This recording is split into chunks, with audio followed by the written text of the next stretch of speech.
Hi, I'm Malika Bilal. I'm Dan Ming, and you're in the stream, now live on YouTube. Today, the uncertain future of the Iran nuclear deal. As U.S. President Donald Trump's rhetoric against the deal steps up, what's the conversation in Iran?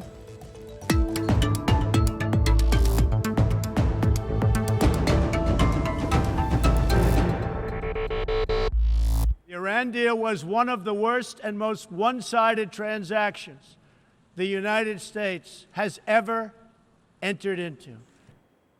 U.S. President Donald Trump has made no secret of his disdain for the 2015 Iran nuclear deal.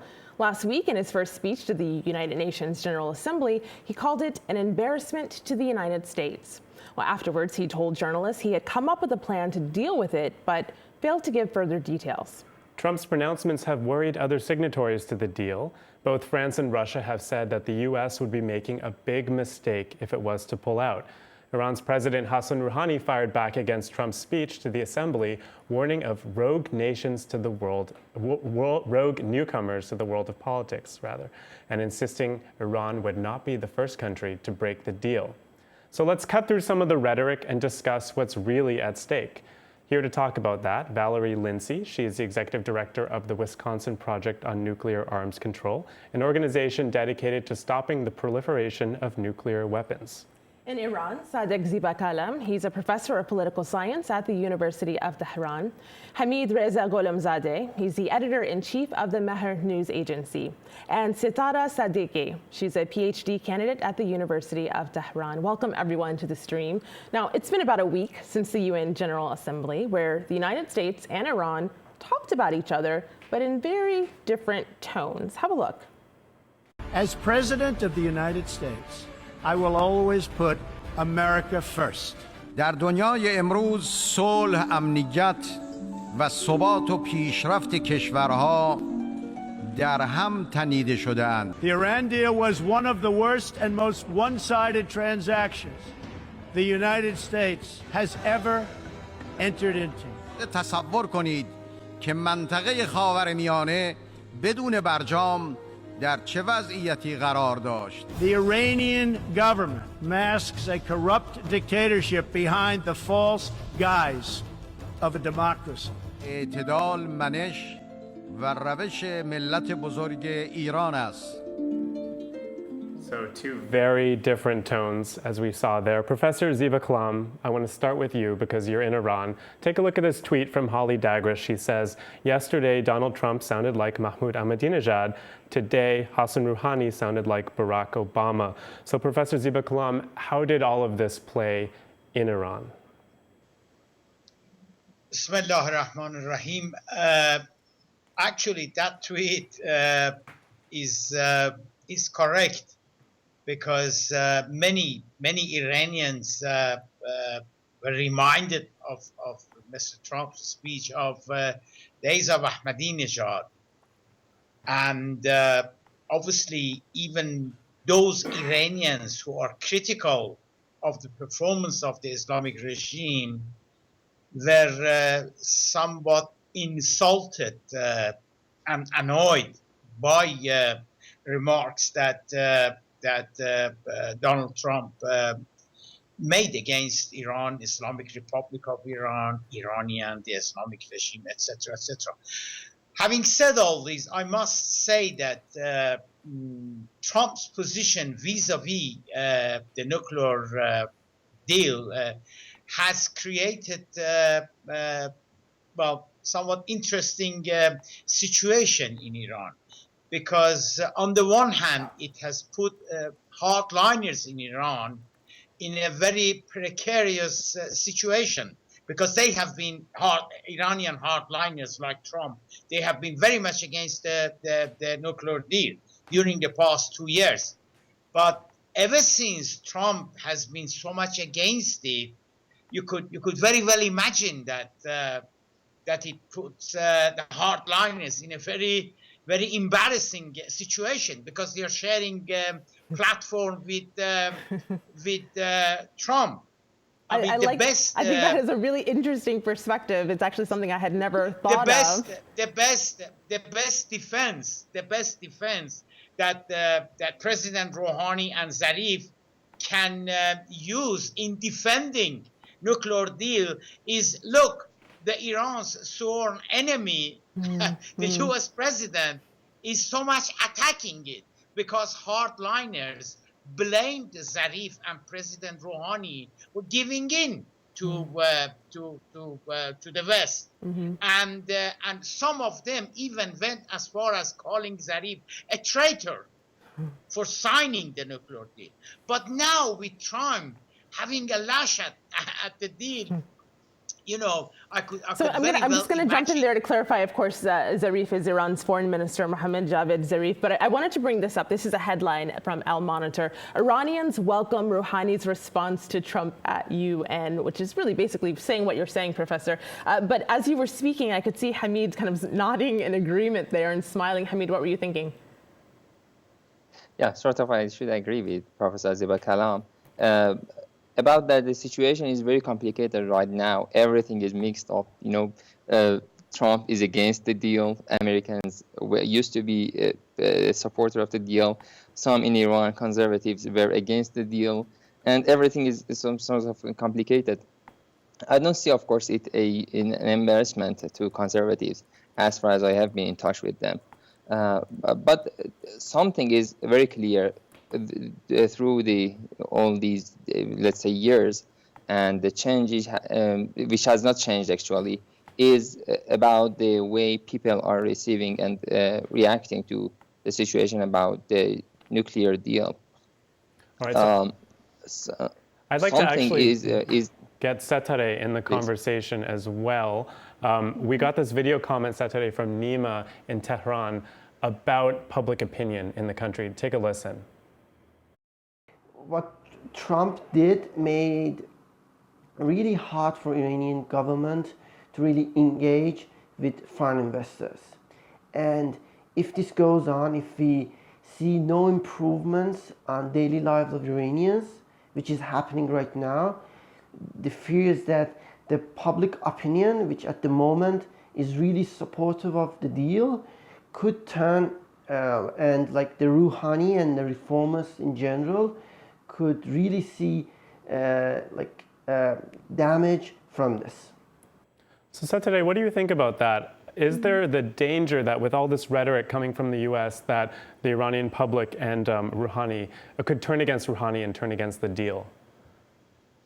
I should say that there is that risk that public opinion would turn against President Rouhani if no tangible effects of the deal would be felt in people's daily life.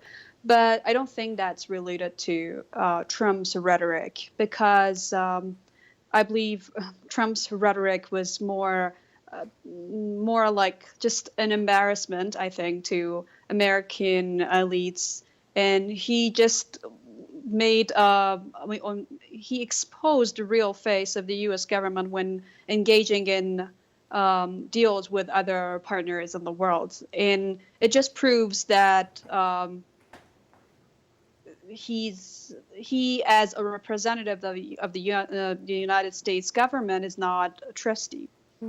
So, Valerie, I want to talk about what the major concerns are for Washington. Of course, you've heard what Iranians in Iran think of that speech. Here is what U.S. President Donald Trump had to say at Iran at the UNGA. We cannot let a murderous regime continue these destabilizing activities while building dangerous missiles, and we cannot abide by the agreement if it provides cover for the eventual construction of a nuclear program. So lots of things in there that may or may not actually have to do with the deal itself. So take us back to the 101. This is a 2015 agreement. It is now 2017. And clearly there are people out there who don't quite understand what the deal was about. Missiles and destabilizing activities, how do they relate? Sure. So the nuclear agreement itself, which was announced in July 2015, focuses specifically on Iran's nuclear program. And broadly speaking, what it does is it requires Iran to restrict certain aspects of that program for a certain period of time.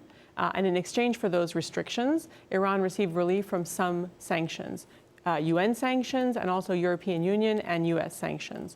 So the agreement itself is quite narrowly focused on the nuclear program.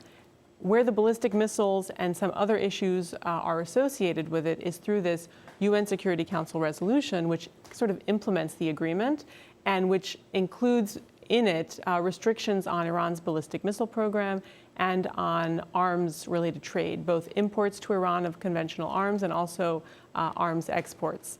In terms of what we've heard in terms of this sort of destabilizing the region and Iranian activity in the region that's causing sort of further destabilization, that's not really addressed explicitly in any aspect of either the agreement or the UN Security Council resolution, but there is language, kind of preambulatory language, about how there's a hope or an aspiration that through this agreement, the relationship with Iran will improve and Iran's behavior in the region that is sort of contrary to U.S. national security interests will be mitigated. So I would say that's more of an aspiration than actually a requirement of the agreement. Professor Ziba Kalam, what do you make of Donald Trump's words as referenced here in this tweet? Well, let me respond to Valerie's remark. I think she's quite correct. I use the term the spirit of the deal, and it means that points which were not actually included in the deal, but it was expected from Iran, it was expected from United States to lower, as it were, the animosity towards each other. Now, United States could say that we expected Iran after the deal to be more friendly nation in the region. Now, this is the spirit of the deal. Iran can in turn say that, all right, we expected United States to be less hostile towards Islamic Republic of Iran. Now, Iran can say that United States did not change a bit her anti-Iranian approach, which has been going on during the past 38 years, ever since the Islamic Revolution. United States can in turn say that, well, Iran still is playing a hardline policy in Yemen, in Iraq, in Syria, in Lebanon. So both sides, like a couple, can complain of their expectations, which did not materialize after the deal. If I may jump in, is it possible to have a multilateral agreement and rely on reading between lines, rely on a spirit which is interpretable and everyone can has its own understanding of it and its own expectations from that? Is it possible to have a multilateral agreement with in that way? What I'm trying to say is that when President Trump accuses Iran of doing this and doing that, and Valerie says that, strictly speaking, they were not included in the deal, she's quite right. What I'm really trying to say is that there was an air of expectations, if you like, both in Iran and in the United States, that maybe from now on, we would observe less animosity, less hostility from Iranian towards United States, and vice versa. But I would say, Valerie, you go first. Sure. Just to say that, to carry on with what the professor has just said, I think that what we could see is the JCPOA, the nuclear agreement, serving as a sort of basis framework for further talks, for further negotiation, for further arrangements on these other issues. And I think that at the General Assembly last week, that's what you saw, the aspiration of the Europeans maintain the framework of the nuclear agreement, but use it to deal with these other issues that the U.S. and the Europeans have concern about. So on why this is coming up now, we just got this comment from YouTube. Lulian says, what happened that this has become a problem now? I mean, Iran didn't attack anyone lately. Why is this a problem now? Saturday, I also want you to weigh in on this. We got this tweet from Persian Kitten. She says, what's really changed for Iranian citizens since the Iranian nuclear agreement was signed? Are they any better off now? So Saturday, how have people in Iran felt the effect of the deal? I think so far people have not really seen any tangible effects with regard to economy. But they are very hopeful. I mean, they were at least very hopeful, and that's why they re-elected President Rouhani, because they were. And they are still hopeful that some changes may happen in the next 3 to 4 years. But the thing is, the points that Valeria and Professor Ziba Kalam mentioned proves that it's either that the deal has some flaws, that people are relying on the spirit rather than on what's exactly written on the deal. And as Valeria also pointed out, Valerie? Valerie okay. pointed out, it's a plan of action. It's not. I mean, it's a first step towards more multilateral interactions with the world. I mean, between Iran and the world. But the thing is, the accusations based on which these countries, the P5+1, kind of persuaded Iran into the negotiations are really baseless. Like so far, there has never been any proof that Iran has been pursuing nuclear weapons in the first place. But still, Iran is trying very hard to cooperate. But on the other side, we see that only certain sanctions which are related to nuclear activity of Iran has been lifted, and even for them.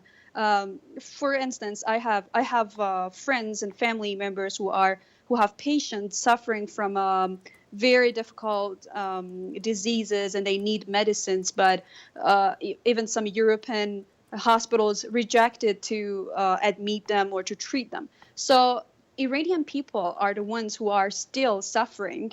But I think I can say that the thing that Iran deal has brought for Iranian people is a better image of Iran, which brought in more tourists. So I hear you there. I want to bring up a couple of things because you mentioned a lot there. So the P5+1, take a look here at this infographic from Radio Free Europe. These are the parties involved in the Iran deal. Taking a little step back, this is Iran and the United States, France, Germany, Russia, China, and the United Kingdom. Of course, that's the P5+1. And Dan, your tweet mentioned sanctions. This is also via Radio Free Europe, Radio Liberty. They take a look at what Iran will gain, what Iran will give up. Iran nuclear deal, sanctions relief, and assistance. Valerie, as part of this deal, one of the incentives was a lifting of these sanctions. But as we heard from Satareh, it hasn't really trickled down to all of those who need it. Why is that? And can we see more lifting or easing of these sanctions as they were meant to be when this was laid out? Yeah, well, the sanctions that were lifted as part of the nuclear agreement were a specific subset of sanctions, as you pointed out. They were U.S. Nuclear-related sanctions, and then European Union and United Nations sanctions on certain aspects of Iran's nuclear program. There are a whole host of sanctions. I can speak in particular about those in the United States, focused on Iran's support for terrorism, human rights violations, destabilization, cyber terrorism. There are a series of executive orders that allow for additional sanctions, and it was made quite explicit during the negotiations from the United States that there would be no influence on those sanctions, that those sanctions would remain in place. So I think that it was always known that only certain sanctions would be lifted or suspended. And then secondarily, I would say that there has been less economic benefit in Iran because, leaving aside whether a business is allowed to enter into the Iranian market or not, there is an additional question of the business risk. And so each company or bank that considers entering the Iranian market is going to make a risk assessment that's going to be based in part on all of these other, let's say, destabilizing activities that Iran is conducting, and is this a hospitable environment? And also, will the U.S. decide to reimpose sanctions, which is a big question. And so when you have all of these things hanging in the air, obviously businesses are wary. So just on that last bit about the effect of what the U.S. is saying and how that makes investors feel. We got this tweet from Yar. Professor Ziba Kalam, I want to read it to you. He runs a polling company. He says 77% of Iranians believe that because of U.S. rhetoric, like Trump's at the UN General Assembly speech, companies are not moving as fast as they could. Professor Ziba Kalam, do you think that's having an effect on the speed of investment? Well, let us put it this way. The expectations were too high after the deal. And many Iranians, particularly businessmen, they felt that after the deal, there would be a rush of foreign companies investing in Iran, in communication, in energy sector, in railway, etc., etc. But they were not materialized. Or let's put it this way, not as much as that Iranians were expecting. Now, did it happen at all? The critique of the Rouhani government inside Iran, hardliners, the usul-garayan, etc., they blame Rouhani for the deal, and they say that, well, look, you promised that would be an expansion of the economy. It hasn't materialized, but they do not want to see that apart from the lifting of the sanctions, there are all sorts of other reasons why the jump, why the flourishing of the economy, which everyone expected, has not materialized. Corruption, for example, state interference in economy, lack of law. Come on, Professor. Proper agents. They are not operating. Can I jump in? Professor Can I just jump in? Hamid has something he's dying to tell you. Hamid, go ahead. I admit that we have problems domestically, but the point is that when it comes to the nuclear deal, President Rouhani has clarified many times, several times, and Professor Ziba Kalam, I'm sure, knows about that, that was saying that everything would be solved with the JCPOA. Even the drinking water will be better with having the JCPOA. So he was selling the deal like that. And we know that Iran was focused on nuclear issues, and so everything was supposed to be resolved based on the nuclear program. So it didn't have anything to do with the missile program or anything else. So from the day one, Iran's approach was clear about the deal. It was based on nuclear program, and it was supposed to remove sanctions. I know some parts of the sanctions, but anyway, nothing has happened so far. That's the problem. And Valerie was correctly talking about the risks. And what the United States has been doing from the day one after the agreement was that to increase the risk for foreign investors, especially the European ones. So everyone, we had many business delegations visiting Iran afterwards, but none of them, or let's say most of them, did not end up in real investments or real agreements, because the United States didn't allow it to happen, actually, because the banking transactions is still suffering from the sanctions, and we have the risk that is imposed by the United States. And even after Trump, you have been seeing the rhetoric he has been just tweeting. I hear you there, Hamid. We're running out of time. We have about 30 seconds left. What if this deal is scrapped? What happens?